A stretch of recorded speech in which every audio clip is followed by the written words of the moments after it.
Hi, Fit4Travel. My name is Maria. I go to Lake Forest College, and my majors are economics with a finance concentration and international relations. Why is Fit4Travel a good fit for me?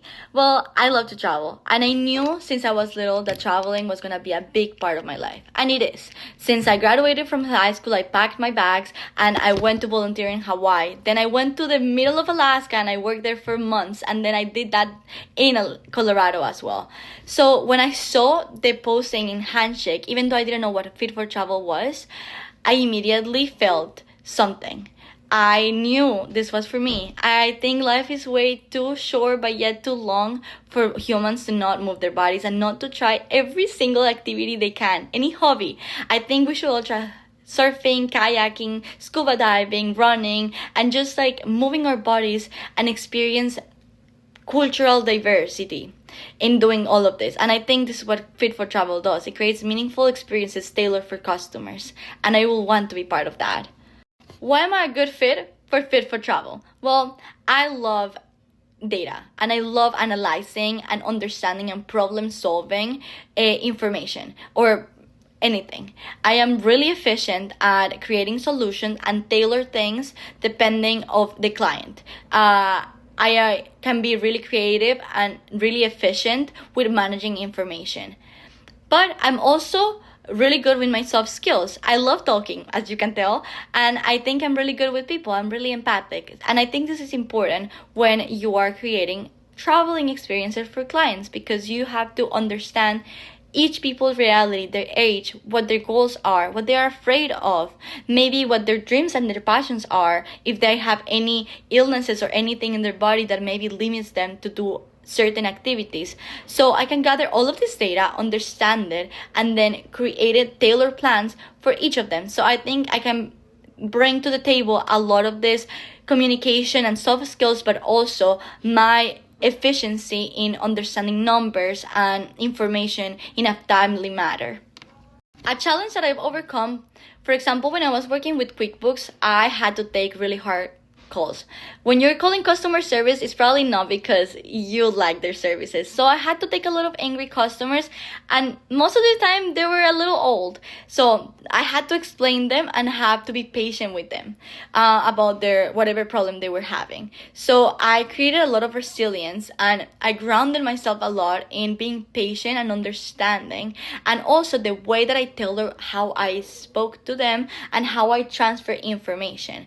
And also I had to be really efficient in using my resources. Like, for example, we were using CRM, so I had to pull up their profile, but also I was constantly looking information in Google, or like using AI, for example, to like understand where the customer is coming from and gathering all of the information in a quickly way, because the customer is live talking to me and really angry, and most of the time I didn't know the answer, but I was able to get it, and that's what counts. It doesn't matter if you don't know the answer, but it's how you get it and how efficient you are in trying to adapt and be able to get it done. And I was able to get it done. So I overcome a lot of angry customers, a lot of disrespectful conversations, but I always stood on my boundaries, and I was able to migrate a conversation from a really harsh tone to a thank you, that was really helpful. So I felt really satisfied at the end.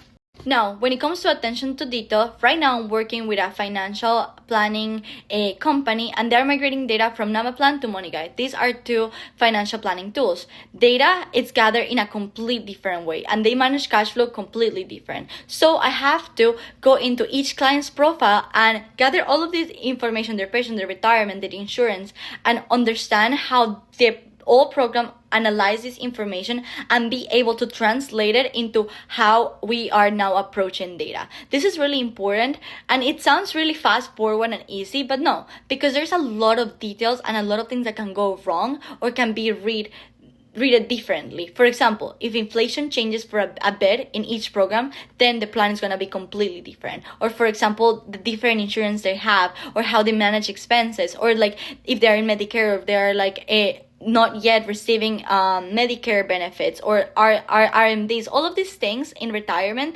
that were rated different in the others plan. So how I maintain organized is that I keep track of all of the things that I do, but also I know where I'm more tempted to do mistakes, and then I will have processes to like check my mistakes and check for like gaps in information or things that might have gone wrong while I was doing all of this. And also I love to have a planner and to always document all of the things that I learned. So since it's an internship and I'm not certified yet in financial planning, there's a lot of information that is always being bring to me. So I keep track of all of this new information so I can go back to it and now just expand my knowledge on each topic. Thank you.